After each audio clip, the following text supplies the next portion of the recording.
Hey everyone, this is me, Kaveri, Kaveri and welcome back to my YouTube channel. I know കുറേ നാളായി ഇത് channel start ചെയ്തിട്ട് കുറേ നാളായി ഞാൻ എന്തെങ്കിലുമൊക്കെ പോസ്റ്റ് ചെയ്തിട്ട് it's been 3 years almost 4 years ആവാറായി. ഐ ഡോണ്ട് നോ, ഞാൻ കൊറോണയുടെ സമയത്തിട്ടതാണ് ആൻഡ് കൊറോണ കഴിഞ്ഞിട്ട് ഇനിയിപ്പോൾ 5 വർഷം ആവാറായി. So yeah, I'm sorry about that. But the thing is, ഞാൻ ബിസി ആയിരുന്നു, കോളേജിലൊക്കെ ആയിരുന്നു, ലൈഫൊക്കെ എൻജോയ് ചെയ്യുകയായിരുന്നു എന്നൊക്കെ നമ്മൾ വിചാരിക്കും.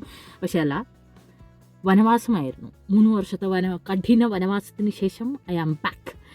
So ഇന്നത്തെ content and before starting this video, I want to thank each and every one of you for supporting me and encouraging me to post something in YouTube.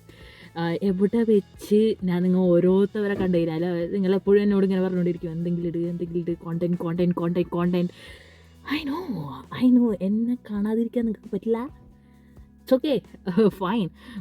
So this is for you guys and thanks for supporting me like this. നിങ്ങളാണ് എന്നെ ഇത്ര encourage ചെയ്ത് എന്നെ ഇത്രത്തോളം വലുതാക്കി and thanks for that. Thank you. So back to channel and thing. So ഇന്നത്തെ video would be about planes എന്ന് പറഞ്ഞ സാധനം. ഞാൻ സാധാരണ കോണ്ടൻറ്റ് ഇടുന്നേക്കാളും ഭയങ്കര വ്യത്യസ്തമായിട്ടാണ് പ്ലെയിൻസ് എന്ന് പറഞ്ഞ കോണ്ടൻറ്റ് വരിക. I know about that. But thing is, ഞാനൊരു AV geek-ആണ്. AV geek means a person who loves aviation a lot. So എനിക്ക് ഏവിയേഷൻ എന്നൊക്കെ പറയുമ്പോൾ സാധാരണ ഞാൻ ചെറുതായിരുന്നപ്പോൾ നമ്മളെല്ലാവരും ചെറുതായിരിക്കുമ്പോൾ ഒരു ആഗ്രഹം ഉണ്ടാവില്ലേ. എനിക്കാദ്യം സയൻറ്റിസ്റ്റ് ആയിരുന്നു. അത് കഴിഞ്ഞ് ഐ തിങ്ക് ഡോക്ടറായി. അത് കഴിഞ്ഞിട്ട് ഞാനൊരു സാധനത്തിൽ ഫിക്സ് ചെയ്ത് ആൻഡ് ദാറ്റ്സ് പൈലറ്റ്. ആൻഡ് ഇപ്പോഴും എൻ്റെ ആഗ്രഹം ഒരു പൈലറ്റ് ആവണമെന്നാണ്. പക്ഷേ സാഹചര്യം കാരണം ഞാനൊരു ഞാൻ ബികോം ഗ്രാജുവേറ്റഡായി ആൻഡ് ഡിപ്പെൻസ്. ഇനി അതനുസരിച്ച് ജോലി കിട്ടും ദൈവത്തിനറിയാം. ഇനി 5-6 വർഷം കഴിഞ്ഞാൽ നമുക്ക് കാണാം, എന്തെങ്കിലുമൊക്കെ ആവുമല്ലോ. അതാണല്ലോ അതിൻ്റെ രീതി. സോ പ്ലെയിൻസ്, ബേസിക്കലി പ്ലെയിൻസിനെ പറ്റി പറയുകയാണെങ്കിൽ ബേസിക്കലി ഒരു നമ്മുടെ തലയിൽ പ്ലെയിൻ എന്ന് പറഞ്ഞ് പറയുമ്പോൾ ഏറ്റവും ആദ്യം പറയാൻ എന്താ, പ്ലെയിൻസ് മുകളിൽ കൂടി ആകാശത്തെ കൂടി പോകുന്ന സാധനം. ആൻഡ് നമ്മുടെ കണ്ണിൽ എല്ലാ പ്ലെയിൻസും ഒരേപോലെ ആയിരിക്കും. Every plane is like airline different ആയിരിക്കും. ലൈക്ക് പ്ലെയിൻസ് ഡിഫറെൻ്റ് ആണ്, എയർലൈൻ ഡിഫറെൻ്റ് ആണ്. Airline is IndiGo, Air India, Vistara, SpiceJet. These are the airlines. And planes എന്ന് പറയുമ്പോൾ മേജർലി പ്ലെയിൻസ് ഉണ്ടാക്കുന്ന 2 കമ്പനികളാണ്. രണ്ട് കമ്പനികളാണ്. ആൻഡ് ആ 2 കമ്പനികൾ എന്ന് പറയുമ്പോൾ 2 കമ്പനികളല്ല, അതിൽ കൂടുതൽ കമ്പനികൾ പ്ലെയിൻസ് ഉണ്ടാക്കും. ബട്ട് എയർലൈൻ ഇൻഡസ്ട്രി ഡോമിനേറ്റ് ചെയ്യുന്ന 2 കമ്പനികൾ, ഒന്ന് Boeing and next one is Airbus.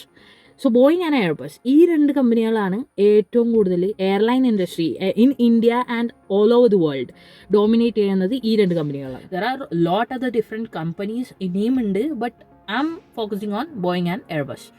So and if you want to talk about Airbus first, let's രണ്ടുപേരെ പറ്റി പറയാം. എയർബസിനെ ഫസ്റ്റ് പറ്റി പറയുകയാണെങ്കിൽ Airbus 1970, which is when my father was born.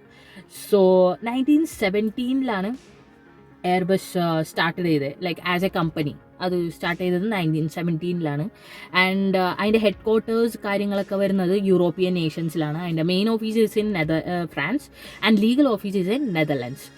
And വരുന്നത് Airbus full ഒരു യൂറോപ്യൻ ടച്ച്, ഒരു British touch എന്നൊക്കെ പറയില്ലേ, ആ ഒരു രീതിയിലാണെങ്കിൽ അത് എയർബസ് ആണ്. ആൻഡ് ഇറ്റ്സ് അധികം വയസ്സായിട്ടില്ല എയർബസിന്, ബട്ട് അതിൻ്റെ popularity compared to Boeing is like ഏകദേശം സെയിം ലെവലിലാണ്.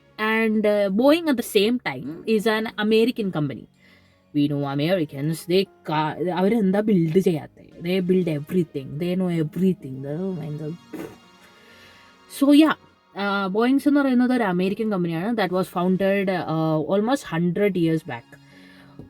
100 വർഷങ്ങൾക്ക് മുമ്പാണ് അത് ഫൗണ്ട് ചെയ്തത്. ആൻഡ് ഹിറ്റ്സ് ഹെഡ് ക്വാർട്ടേഴ്സ് വരുന്നത് Virginia, that's in US. And അതിൻ്റെ എല്ലാ മെയിൻ ഓഫീസ് കാര്യങ്ങളൊക്കെ വരുന്നത് US-ലാണ്. ആൻഡ് സ്റ്റോക്ക് നിലയിൽ ഏറ്റവും കൂടുതൽ വരിക എയർലൈനിൻ്റെ പേരായിരിക്കും. ആൻഡ് മോസ്റ്റ്ലി എയർലൈനിൻ്റെ പേരിലായിരിക്കും. നോട്ട് അബൌട്ട് വാട്ട് പ്ലെയിൻ എന്നുള്ളതിലല്ല, മാനുഫാക്ചറിങ് തിങ്ങിലല്ല വരാ ഇത് ഉണ്ടാക്കുന്നത്. സോ ആൻഡ് ഇതൊക്കെ ഒരു വലിയ പ്രോസസ്സാണ്. ഒരു പ്ലെയിൻ അത് ഒരു കമ്പനി വരെ എത്തണമെങ്കിൽ ദ പ്രോസസ് ലൈക്ക് ആ ഒരു എയർലൈൻ ഇപ്പോൾ എയർ ഇന്ത്യയുടെ പ്ലെയിൻ ഇവിടെ നിന്ന് ഒരു കമ്പനിയിൽ നിന്ന് എയർ ഇന്ത്യ വരെ എത്തണമെങ്കിൽ ദ ന്യൂ പ്ലെയിൻ അത് ഇവിടെ ഇന്ത്യ വരെ എത്തണമെങ്കിൽ ദ പ്രോസസ് എന്ന് പറയുന്നത് ചെറുതല്ല. ലൈക്ക് പ്ലെയിൻ മാനുഫാക്ചർ ആവണം, ദെൻ ആ ഒരു പ്ലെയിൻ ദെൻ ഐ ഗെസ് ഞാൻ കേട്ടെടുത്തോളം എനിക്കറിവെടുത്തോളം പ്ലെയിൻ മാനുഫാക്ചർ ആവും. അത് തന്നെ മലേഷ്യയിലെ എവിടെയോ പോയിട്ടാണ് അതിൻ്റെ പെയിൻറ്റിങ് കാര്യങ്ങളൊക്കെ നടക്കുക.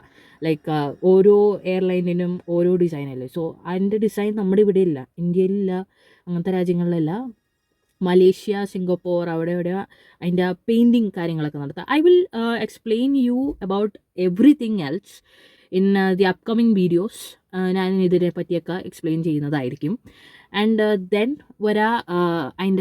ദെൻ ഫൈനലി അതിൻ്റെ സ്റ്റിക്കർ, അതിൻ്റെ കസ്റ്റമൈസേഷൻ, ലൈക്ക് ബിസിനസ് ക്ലാസ്, ഓരോ ക്ലാസ്സിനും ഓരോ ഇതുണ്ടാവില്ലേ. എന്നാൽ അതിൻ്റെയൊക്കെ കസ്റ്റമൈസേഷൻ അങ്ങനത്തെ കാര്യങ്ങളൊക്കെ പല കൺട്രികളിൽ നിന്നാണ് പല പാർട്സായിട്ട് അറേഞ്ച് ചെയ്തിട്ടാണ് ഇന്ത്യയിലെ എയർ ഇന്ത്യ എന്ന് പറയുന്ന ഫ്ലൈറ്റ് അല്ലെങ്കിൽ ഇൻഡിഗോ എന്ന് പറയുന്ന ഫ്ലൈറ്റിൻ്റെ ലൈക്ക് നമ്മൾ കാണുന്ന ഇൻഡിഗോ അല്ലെങ്കിൽ നമ്മൾ കാണുന്ന എയർ ഇന്ത്യയായി വരുന്നത്. It has a lot of process, you know. Just like നമ്മളൊരു റോൾസ് റോയ്സ് കാർ വാങ്ങിക്കില്ലേ, just like that. So that's set. Like airline industry ഇന്ത്യയിൽ ഇപ്പോൾ ബൂമായിക്കൊണ്ടിരിക്കുകയാണ്. And we as a customer we need to know more about like planes എന്താണ്, എങ്ങനെയാണ് അതിൻ്റെ operation എങ്ങനെയാണ്, അല്ലെങ്കിൽ ലൈക്ക് ജനറലി ഒരു നോളേജ് വെക്കുന്നത് എല്ലാ കാര്യത്തിലും നല്ലതാണ്. ലൈക്ക് ബാക്കിയുള്ള ആൾക്കാർക്ക് കാർസിനോടാണ് ഇൻട്രസ്റ്റ്, എനിക്കിത്രേ ഉള്ളൂ, എനിക്ക് പ്ലെയിനിനോടാണ് ഇൻട്രസ്റ്റ്. കുറച്ച് തെറ്റിപ്പോയി മാറിപ്പോയി, അത്രേ ഉള്ളൂ, വേറൊന്നും. If you are quite interested in videos like this, കൊമെൻറ്റ്സിൽ കൊമെൻറ്റ് ചെയ്യുക. And of course thumbs up, like ചെയ്യുക. And don't forget to share this with your friends who likes aviation and those who want to know more about aviation. ഇത് just ഒരു basic introduction പോലത്തെ video ആയിരുന്നു. The next video onwards depending upon your likes comments I will ഞാൻ നിങ്ങൾക്ക് ബോയിങ്ങിനെ പറ്റി ഒരു separate video ഇടാം, എയർബസിനെ പറ്റി ഇടാം. And all about the things, don't worry, I'm gonna break it down to you, like the whole thing. Aviation എന്ന് പറയുന്നത് ഒരു ചെറിയ ലോകമല്ല, it's a big world. And you know അതിൻ്റെ ഉള്ളിലെ കാര്യങ്ങൾ, it's big things. It's all about, it's not always about flying, take off, departure, everything. Like yeah. And if you like this video, don't forget to like, share and subscribe this channel. Signing off, this is me, Kaberi Kaveri Shaji. Thanks for watching this video.